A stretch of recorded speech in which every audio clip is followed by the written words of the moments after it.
Hey guys, welcome back to another quick and very interesting tutorial. So in this quick tutorial, I'm going to show you how to delete a section on Google Form. So for that, we just need to open Google Form.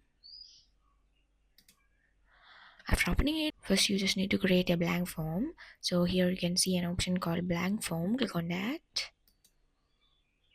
So for deleting a section, here I'm just going to create a new section. So now you can see that there is two sections. For deleting this section, on the right side of that you can see three dots. Click on that, and then here is the third option. You can see here delete section. Click on that,